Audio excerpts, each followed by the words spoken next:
ছোটবেলা থেকে স্বপ্ন ছিল ডাক্তার হব, মা বাবারও স্বপ্ন।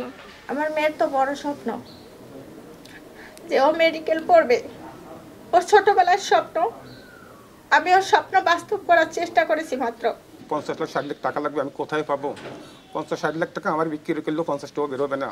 আল্লাহ তুমি মেধাশক্তি দান করবো। আমার বাচ্চা ডাক্তারের কথা বলছি, সরকারি ডাক্তার হবে, আল্লাহ তুমি কবুল করে নিও। সেইভাবে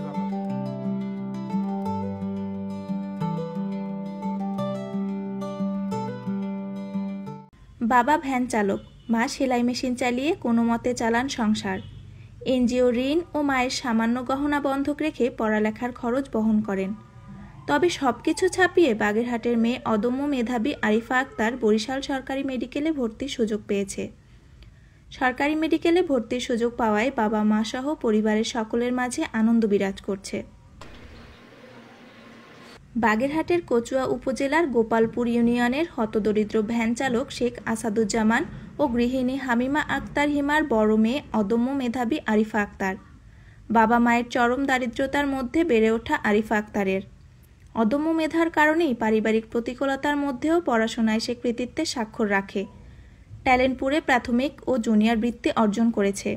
কচুয়ার গ্রামের বাড়ি থেকে প্রতিদিন প্রায় 30 কিলোমিটার বাবার ভ্যানে আসা যাওয়া করত আরিফা বাগেরহাট সরকারি বালিকা উচ্চ বিদ্যালয়। 2022 সালে বাগেরহাট সরকারি বালিকা উচ্চ বিদ্যালয় থেকে এসএসসিতে জিপিএ 5 পাওয়ার পর চিকিৎসক হওয়ার স্বপ্ন নিয়ে বাগেরহাট সরকারি পিসি কলেজে ভর্তি হয় আরিফা। 2024 সালে এইচএসসিতে A+ পেয়ে মেডিকেলে ভর্তি পরীক্ষায় অংশ নিয়ে বরিশাল সরকারি মেডিকেলে ভর্তির চান্স পায়। ছোটবেলা থেকে স্বপ্ন ছিল ডাক্তার হব, মা বাবারও স্বপ্ন। তারপরে মা বাবা অনেক কষ্ট করে খুলনাতে আমাকে একটা হোস্টেলে রাখে। ওখানেই 5 মাস নিজে পড়াশোনা করছি, বিভিন্ন জায়গায় পড়ছি, এক্সাম ব্যাচ রাখছি। পরে নিজে চেষ্টা করছি, আপ্রাণ চেষ্টা করছি মা বাবার স্বপ্ন পূরণ করা, নিজের স্বপ্ন পূরণ করার। আলহামদুলিল্লাহ আজকে সফল। আমি অনেকটা স্ট্রাগল করার পর আমি এই পথে আসছি। প্রথমে তো যখন ক্লাস 6-এ ভর্তি হয়েছিলাম, এই শহরে থাকার মতো আর্নিং আমার বাবা মার ছিল না। এই শহরে এতটা সচ্ছল না যে শহরের উপরে সবাই মিলে থাকবো। তারপরে ক্লাস 6-এ তো আব্বুর ভ্যানেই যাতায়াত করতাম। আমার আব্বু হচ্ছে ব্যাটারি ভ্যান চালায়, আব্বুর ভ্যানেই যাতায়াত করতাম সবাই মিলে। আমি আসতাম ভোরবেলা, আসতাম স্কুল টাইমের আগেই আসতাম। বাইরে গেটের বাইরে বসার জায়গা থাকতো, ওখানে বসতাম।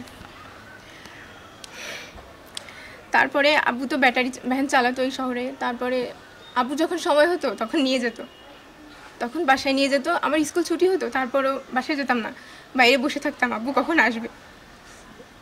আব্বুর আসতে অনেক সময় দেরি হতো, সন্ধ্যা হতো, আমি বসেই থাকতাম। আব্বু সময় করে আসতো, তারপরে আবার আব্বুর সঙ্গে যেতাম। এভাবে করে প্রায় 2টা বছর কেটে গেছে। তারপরে ক্লাস 8-এ তো অনেক পড়াশোনা, অনেক ভালো ভালো টিচার দরকার। তারপরে সবাই কষ্ট হলেও এই শহরে এসেই থাকি। ক্লাস 8 থেকেই বাগেরহাটে, তারপরে এখানেই আসি। যখন এসএসসিতে একটা ভালো রেজাল্ট হলো, ছোটোবেলা থেকে স্বপ্ন ছিল ডাক্তার হব। এসএসসিতে জিপিএ 5 পেয়েছি, তারপরে কলেজে ভর্তি হয়েছি। তারপরেও সমস্যা হয়েছে কীভাবে কি খুলনায় থাকবো। খুলনার মতো একটা শহরে একসময় বাগেরহাট থাকার মতো টাকা পয়সা ছিল না, আর খুলনায় কীভাবে থাকবো। তারপরে আব্বু অনেক চেষ্টা করলো। আম্মুর কিছু গহনাগাটি ছিল, সেগুলোকে বন্ধক দিছে। আব্বু কিছু লোন তুলছে। এখন সামনে তো ভর্তি, জানি না কি হবে, আল্লাহ তাআলা কী করে রাখছে কপালে আমার। এনজিও ঋণ ও গহনা বন্ধক রাখা ঋণ পরিশোধ করে ভর্তি হওয়া নিয়ে দুশ্চিন্তায় ভুগছে হতদরিদ্র পরিবারের মেয়ে আরিফার বাবা ও মা। যখন ও পেলে নার্সারিতে যখন ও পড়ে, স্যাররা জিজ্ঞেস করলো, আরিফা তুমি কি হইতে চাও? আমি তো ডাক্তার হইতে চাই। তা আমি বললাম কি বাবা তুমি কি হইতে চাও? আমি ডাক্তার হতে চাই। আব্বু তোমার মনের আশা আল্লাহ পুরো তোমার, আল্লাহ তোমার মনের আশা পুরো। আল্লাহ তুমি ওর মেধাশক্তি দান করবো। আমার বাচ্চা বেসরকারিভাবে পড়াতে 50 লাখ 60 লাখ টাকা লাগবে, আমি কোথায় পাবো? 50-60 লাখ টাকা আমার বিক্রি করলেও 50 টাকা বেরোবে না। আল্লাহ তুমি মেধাশক্তি দান করবো। আমার বাচ্চা ডাক্তারের কথা বলছি, সরকারি ডাক্তার হবে, আল্লাহ তুমি কবুল করে নিও। সেইভাবে আল্লাহ কবুল করে নিয়েছে। তা আমার বাচ্চা ওখানে মনে করেন ক্লাস 5 পর্যন্ত পড়ার পরে গোল্ডেন জিপিএ 5 পেলো, তো 8-এও গোল্ডেন জিপিএ 5 পেলো। তা আমি আবার ওরে বাদাল দেওয়া করে আমি এই 6-এ যখন বাগারে যখন ভর্তি করলাম, 2 বছরের মতো আমি বাদালটা ভ্যানে করিয়ে আমি বৃষ্টি রোদ বৃষ্টির মধ্যে আমি সকালে আসতাম, ওর স্কুলে দিয়ে আমি এবার গাড়ি চালাইতাম। আবার স্কুল টাইম মতো হইলে আমি আসতে করতাম না। আমার বাচ্চা ওখানে বসে থাকতো ঘন্টা পর একটা কান্নাকাটি করতো, অনেকে জিজ্ঞাসা করতো বাড়ি কোনে ঘর করে, বলতো আমার বাড়ি বাধাল, আমার বাড়ি গোপালপুর। আমি এইখানে আমার আব্বু স্কুলে দিয়ে আমার আব্বু এই তাদের অন্য খাবার জোগাড় করতে গেছে, এই জন্য আমি বসে দিচ্ছি এনে। আমি আজকে দেখতাম আমার মেয়ে কান্নাকাটি করছে, বসে রয়েছে, আমি চিন্তা করতাম পথেঘাটে কোনো পাগল ছাগল মানুষ কুকুরটাকে সামনে বাদে ভয় টয় পায় কি না পায়, তা আল্লাহ দিলে কোনো সময় কোনো সমস্যাই নেই। আবার যাওয়ার সময় বৃষ্টি পড়ছে, ছাতিও নাই, কিছু নাই, তখন আমি পলিথিন একটা কিনলাম, পলিথিন কিনে পলিথিন মধ্যে টোটাল আমি আমার বাবারে পেঁচাইয়া আবার সেইভাবে আমি বাড়ি নিয়ে যেতাম, আবার পরের দিন আবার স্কুল টাইম হলে আবার আমি নিয়ে আসতাম। এইভাবে করতে করতে করতে করতে আজকে আমার বাবা সরকারি মেডিকেলে চান্স পেয়েছে। আপনারা দোয়া করবেন আল্লাহ বাসায় রাখ।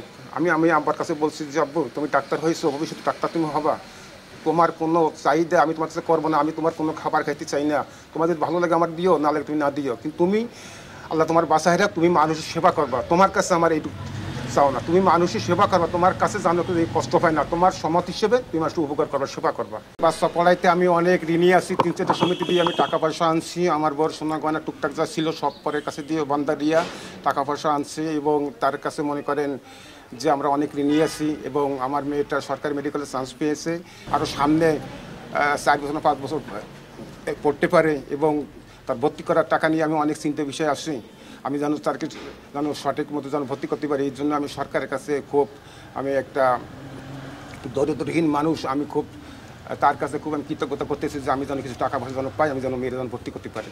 মানে ভর্তিকৃত যে টাকা পয়সা লাগবে বা খরচা যেটা লাগবে, পড়ালেখার জন্য যে খরচটা লাগবে সেটা আমার কাছে নাই। অত এই জন্য আমি খুব চিন্তাগ্রস্ত অবস্থায় যে আমি মেয়েরে কি দিয়ে ভর্তি করব। আমার মেয়ের তো বড় স্বপ্ন যে ও মেডিকেল পড়বে, ওর ছোটবেলার স্বপ্ন, আমি ওর স্বপ্ন বাস্তব করার চেষ্টা করেছি মাত্র। আমি ছোটবেলায় ওরে অনেক কষ্ট করে এই পড়তে আনিছি। আমার মেয়ের বাবা লেখাপড়া জানে না, ওর নামটা পর্যন্ত সই করতে জানে না, ও লেখাপড়ার সম্বন্ধে কি ধারণা সেটাও ওর কাছে জানা নাই। তাই চেষ্টার উপর আল্লাহ হিল্লা হিসাবে আমাকে পাঠিয়েছে, আমি যথাসাধ্য চেষ্টা করেছি সঠিক পথে নেওয়ার জন্য। এখন এই পন্থী অনেক কষ্ট করে আনেছি, খাইয়ে না খেয়ে বাচ্চাদের লেখাপড়ার জন্য, মানুষের মতো মানুষ করে আপনাদের দোয়ায় বেড়ে ওঠানোর জন্য এখানে আনেছি, যে তারে হেল্প করতে পারি, আমার 2 মেয়ে সুন্দর করে লেখাপড়া করতে পারে। এই চেষ্টাটা এই পর্যন্তই করেছি। এখন আমার এই সামনের দিকের পথগুলো চলতে অনেকটা কষ্ট। এখন আমার কাছে চলার মতো তৌফিক ক্ষমতা কোনোটাই নাই যে আমি মেয়েরে সামনের দিকে নিয়ে যাব। আর আমার বর ও দিনমজুর হিসাবে ও কোনোটাই মানে মেরিলে নেয় না যে আমার এটা খরচ আছে বা আমার এটা করতে হবে, আমার ইনকাম করতে হবে। সে ইনকাম করার লেখাপড়া জানে না, যেহেতু সে ইনকামের সোর্সটাও সে খুঁজে বের করতে পারে না। আসাদুজ্জামানের ছোট মেয়েটি 6ষ্ঠ শ্রেণীতে পড়ে। প্রচণ্ড অর্থকষ্টে থাকলেও বাবা মা তাদের 2 বোনের পড়াশোনা বন্ধ করেননি। বাগেরহাট শহরের পিটিআই সড়কের একটি ভাড়াটিয়া বাসায় থাকেন। তাদের ছোট মেয়েটি 6ষ্ঠ শ্রেণীতে পড়ে। আরিফার চিকিৎসক হওয়ার স্বপ্ন পূরণে সমাজের বিত্তবান ও কলেজ কর্তৃপক্ষের সুদৃষ্টি কামনা করেন তার পরিবার।